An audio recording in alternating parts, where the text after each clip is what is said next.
crois qu'avec la myxomatose chez le lapin, on sous-estime son pouvoir de nuisance.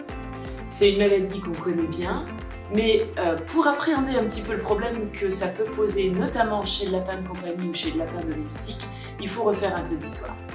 Alors l'histoire de cette maladie, c'est qu'elle a été découverte à la fin du 19e siècle en Amérique du Sud et elle a été volontairement importée, d'abord en Australie où elle a abouti à une éradication des lapins de Garenne, puisqu'on est passé de 600 millions à 100 millions de lapins, donc une efficacité assez drastique.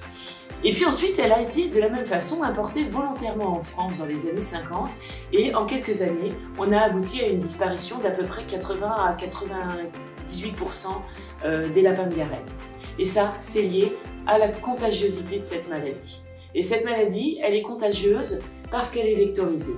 C'est-à-dire que le virus, c'est un poxvirus, il est relativement résistant, mais surtout, il va être transmis par les arthropodes vecteurs, donc par les insectes.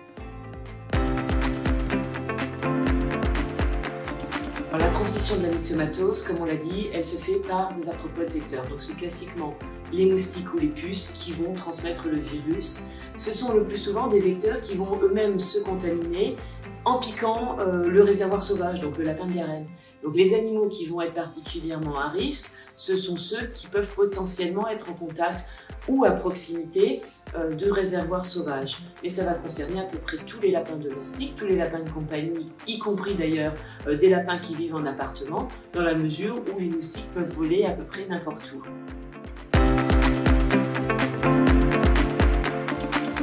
Du point de vue des symptômes de la myxomatose, on a un temps d'incubation qui est d'à peu près 5 à 8 jours et puis ensuite on voit apparaître les myxomes classiques, là il n'y a pas tellement d'ambiguïté. On a des nodules qui apparaissent sur la tête, notamment à proximité des yeux, alors initialement d'ailleurs au point de piqûre du moustique, hein, et puis ensuite au niveau de la base des oreilles, la périphérie du nez.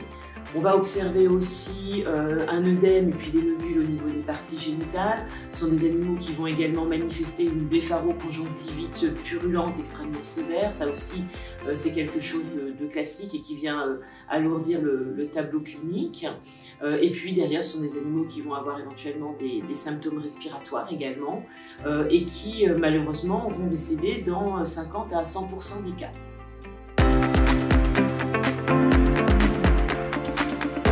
Alors, face à un lapin qui est atteint de myxomatose, qu'est-ce qu'on peut faire? Alors, on ne baisse pas les bras, bien entendu, c'est des animaux qui peuvent être hospitalisés, qui vont bénéficier de l'administration de perfusion, de soins des yeux. C'est des animaux qu'on peut nourrir par sonde nasogastrique ou naso-œsophagienne pour pouvoir les aider à s'alimenter. Et puis, on va faire une couverture antibiotique, un certain nombre de soins qui peuvent être organisés pour permettre à ces animaux de guérir, mais malheureusement, on n'y parvient pas toujours. Et donc c'est dans ce contexte qu'il apparaît extrêmement intéressant de pouvoir les protéger, d'abord en essayant d'éviter de les soumettre aux moustiques, j'allais dire, et puis surtout en les vaccinant. Il existe de nombreux vaccins sur le marché qui vont les protéger efficacement.